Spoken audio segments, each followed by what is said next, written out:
Amados irmãos e irmãs, a graça e a paz de Deus, nosso Pai, o amor de Jesus e a comunhão do Espírito Santo esteja com todos aqueles que neste momento estão sendo alcançados pelo programa Pão da Palavra da comunidade Católicos em Dublin, que tem por objetivo partilhar aquilo que existe de mais poderoso, a palavra de Deus.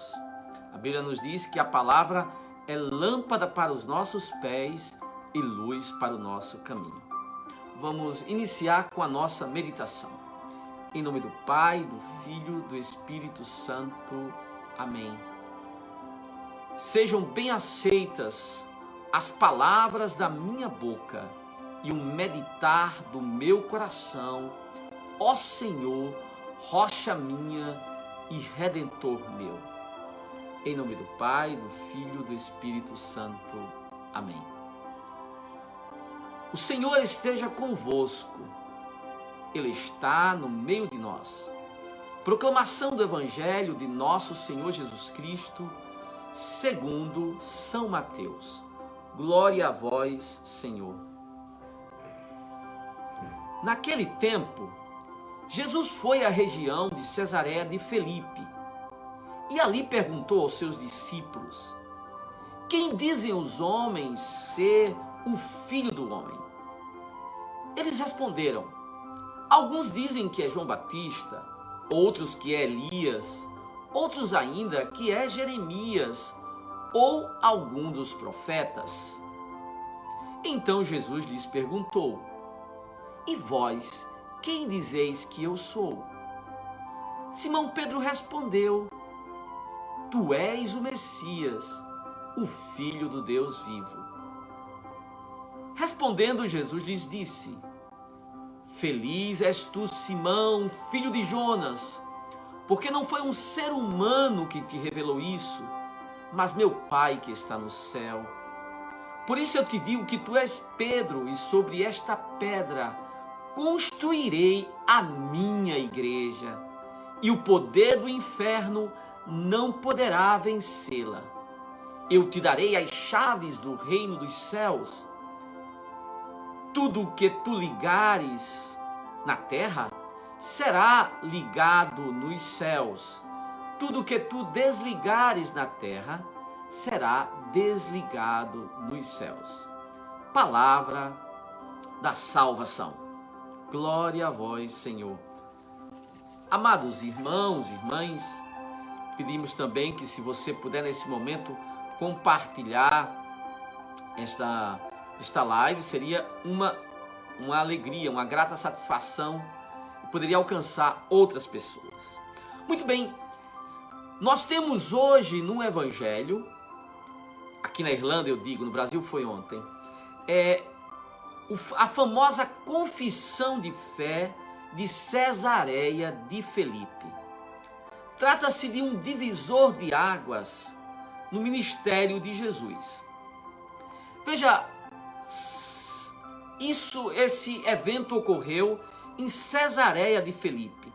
Trata-se de uma cidade localizada ao norte do mar da Galileia, próximo à nascente do Jordão. É importante fazer essa explicitação geográfica, porque existem outras Cesareias na Palestina, ou existiam outras cidades com o mesmo nome. Eram cidades construídas para homenagear o imperador César, por isso levava o nome de Cesareia. E esta Cesareia aqui, diferente daquela Cesareia marítima, né? Nós temos aqui duas Cesareias, né? Aquela Cesareia onde Paulo foi julgado e esta Cesareia de Filipe. Essa é uma cidade fundamentalmente pagã, estava fora do território onde viviam os judeus. Porém, claro, o importante não é onde aconteceu, mas o que aconteceu aqui. Então, deixemos a geografia de lado e vamos ao que interessa. O que foi que aconteceu aqui em Cesareia de Filipe? Muito bem, Jesus faz uma espécie de exame, uma espécie de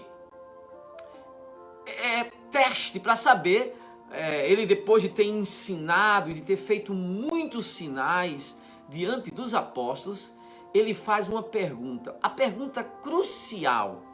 Na verdade, a pergunta que ocorre aqui não é uma pergunta, mas é a pergunta que perpassa os evangelhos. Quem é Jesus?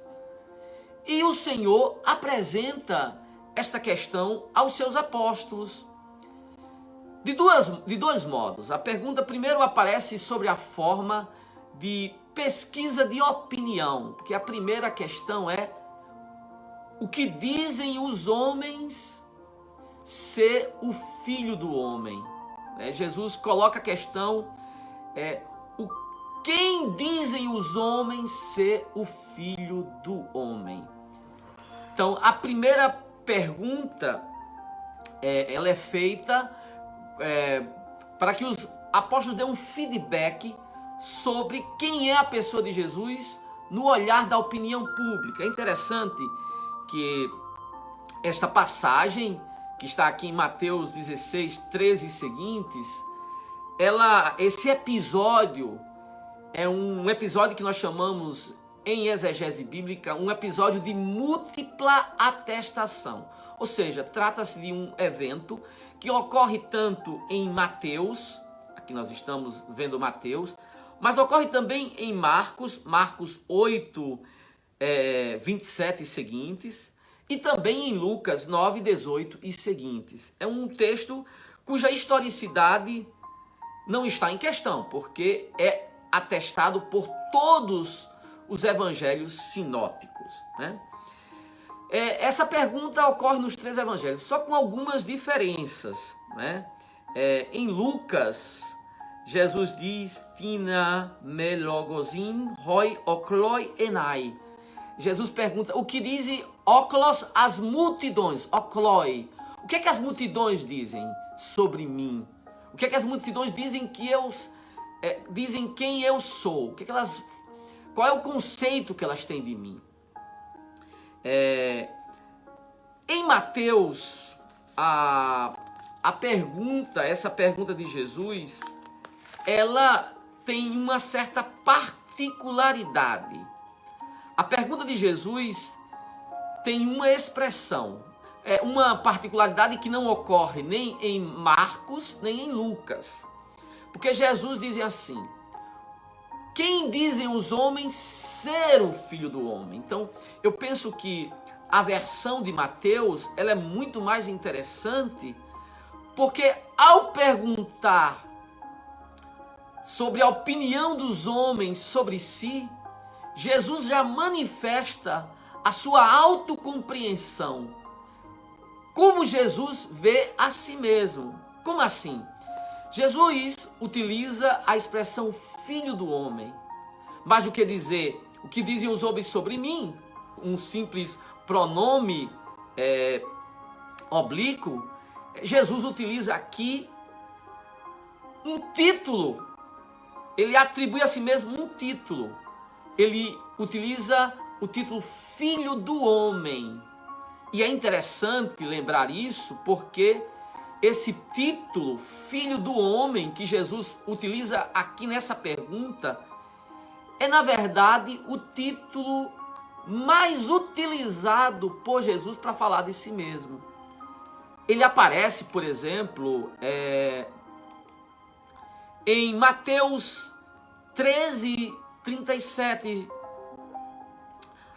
Aquele que semeou a boa semente é o Filho do Homem. Falando de si, Jesus.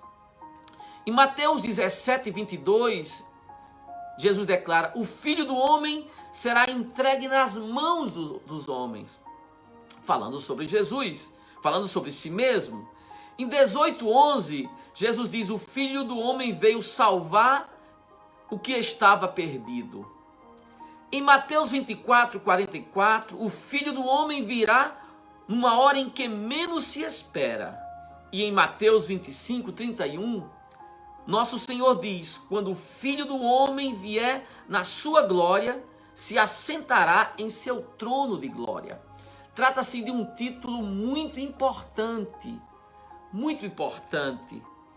Esse título aparece pelo menos 17 vezes no Novo Testamento e 13 vezes nos lábios de Jesus. Portanto, trata-se de um título fundamental para compreendermos quem é Jesus, porque foi aquele título que Jesus deu a si mesmo. Veja, a expressão filho do homem parece ter um sentido evidente. Indica a condição humana, filho da humanidade. Embora essa explicação ela seja correta, o filho do homem para indicar simplesmente a humanidade, a condição humana, ela não diz tudo e nem diz o mais importante. Porque para entender o que é que Jesus quer dizer ao declarar que ele é o filho do homem, você precisará ter presente aquilo que Jesus, as profecias do Antigo Testamento. E aqui eu gostaria de ler o texto de Daniel 7,13. Para entender essa expressão nos lábios de Jesus, eu preciso levar em consideração vamos dizer assim, a toda a Escritura. E quem conhece a Escritura sabe que existia uma profecia de Daniel, que está lá em Daniel 7, 13 e seguintes, que diz: eu continuava contemplando as minhas visões noturnas, quando notei vindo sobre as nuvens do céu, como um filho do homem, e ele adiantou-se até o ancião e foi introduzido na sua presença. A ele foi outorgado o império, a honra e o reino, e todos os povos, nações, línguas o serviram, e o seu império é o império eterno. Amados irmãos, a expressão do Filho do Homem indica uma realidade misteriosa que ultrapassa a condição humana. Basta observar que o texto de Daniel fala do Filho do Homem vindo sobre as nuvens. O que isso indica?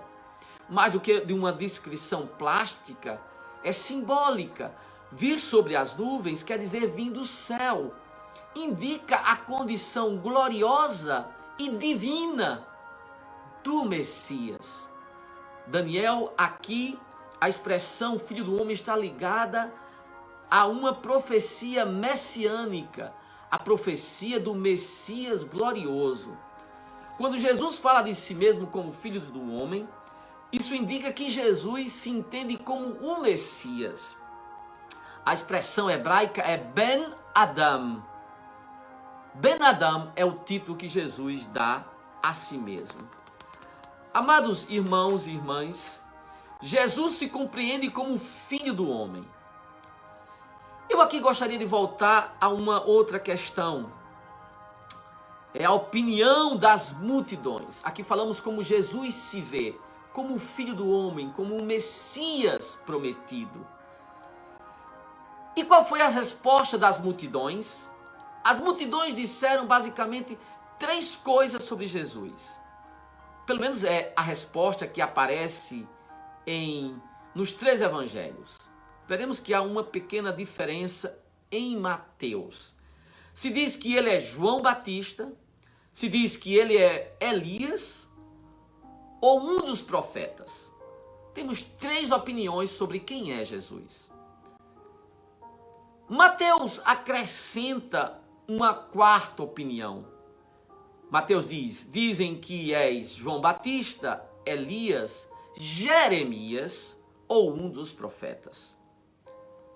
3 opiniões ou 4 opiniões. Nós sabemos que a opinião que aqui aparece em Mateus como Jeremias está associada à profecia de 2 Macabeus 15, de 13 a 16. Mas essas 3 ou 4 opiniões sobre Jesus poderiam se resumir a uma ou a 2. Quem é Jesus na opinião da multidão? Jesus é um profeta. Jeremias era um profeta, João Batista foi profeta, Elias foi profeta. A diferença é que uns creem que Jesus é um profeta, outros creem que Jesus é o profeta. Jesus poderia ser, na opinião deles, um dos profetas, ou o profeta definitivo, o profeta escatológico, o último dos profetas. O que eu estou querendo dizer é que a opinião pública não fala mal de Jesus aqui. Apresentam respostas altamente positivas sobre Jesus. Dizem que ele é o profeta ou um profeta, mas a opinião pública não diz que ele é o Messias. Vemos que a opinião não diz que ele é o Messias, o Cristo. Não se fala mal, é verdade. Mas não se diz a verdade completa sobre Jesus. Repito, embora se fale bem, não se fala suficientemente bem de Jesus Cristo. Embora se diga uma verdade, não se diz toda a verdade sobre quem é Jesus. E aí, a pergunta seguinte, Jesus fala com os apóstolos.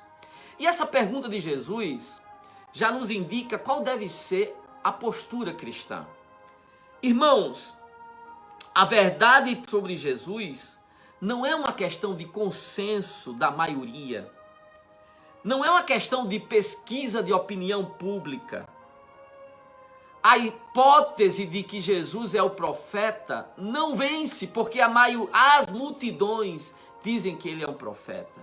Aqui nós devemos aprender com Jesus que a verdade não é uma questão de estatística.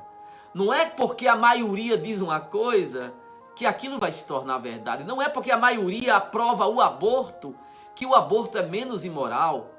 A verdade não é uma questão de estatística. Não é uma questão de IBGE. A verdade continuará sendo verdade, ainda que apenas um a sustente. Por isso que Jesus pergunta aos apóstolos: e vós, quem dizeis que eu sou? Vós que ouvistes o meu ensinamento e vistes os meus sinais, quem dizeis que eu sou? Amados irmãos e irmãs, aqui nós vemos que ainda hoje muitos falam sobre Jesus. Os muçulmanos dizem que Jesus é um profeta.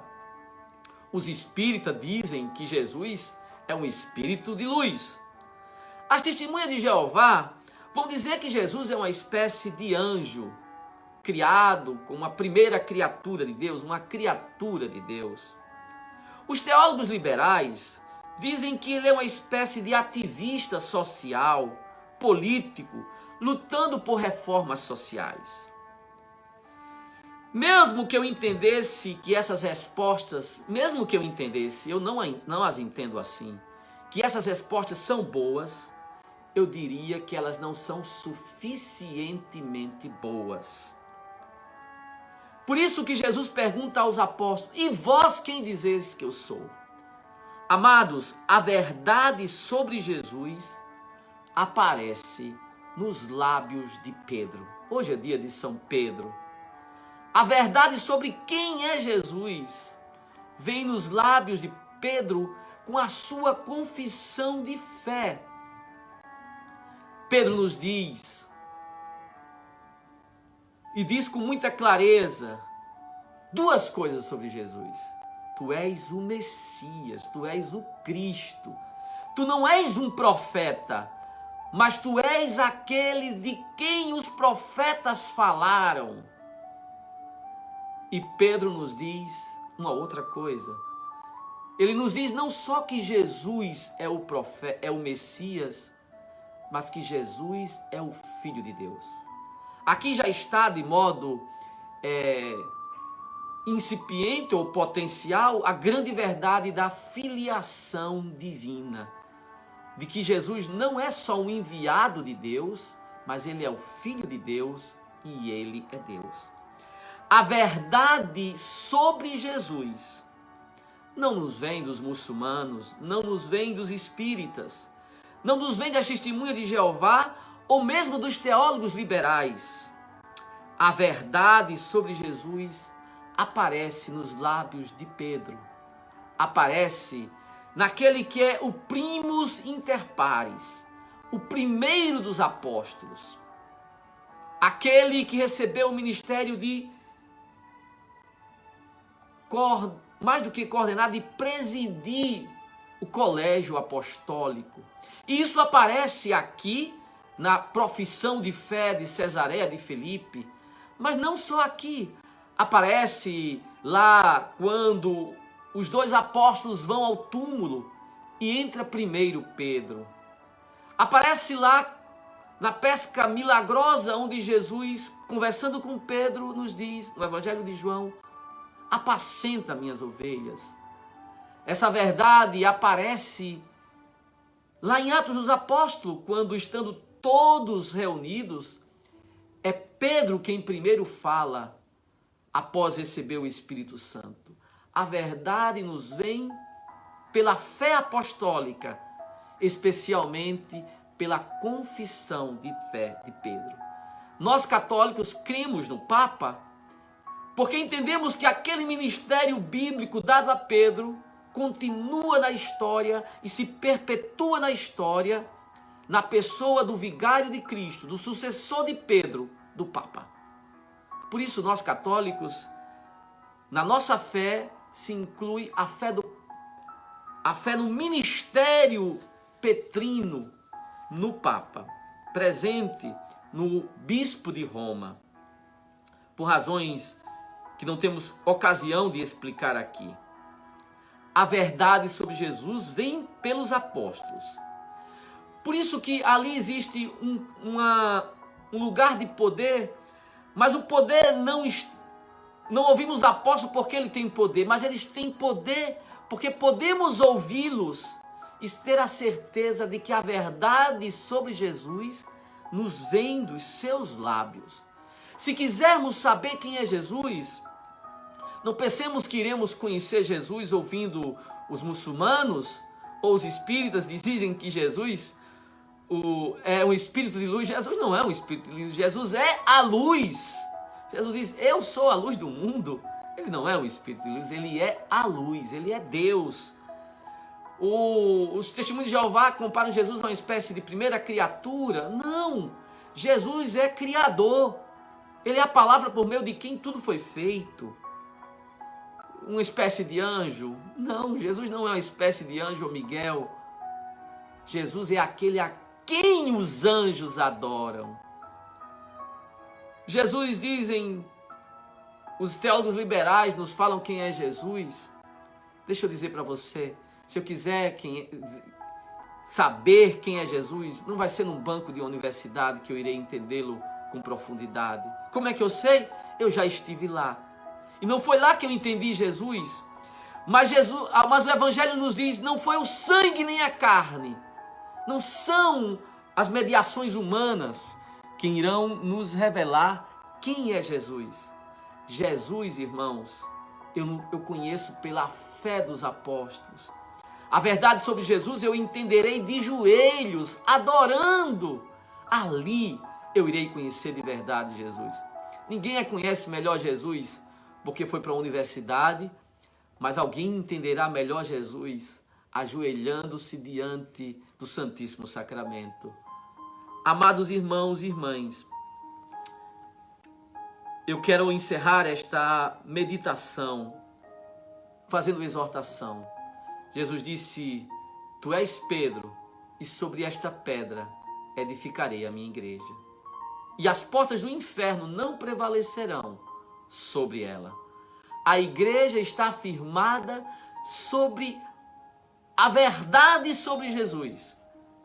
E as verdades sobre Jesus nos vêm pelo magistério da igreja, pelo ensinamento da igreja, una, santa, católica e apostólica.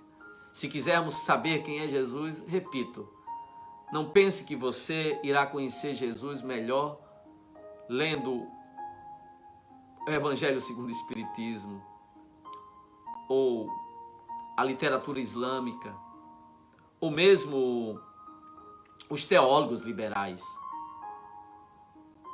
Aprenderemos quem é Jesus, professando a fé de sempre, a fé da igreja de 2000 anos, que nós estejamos firmes na fé dos apóstolos. Louvado seja nosso Senhor Jesus Cristo.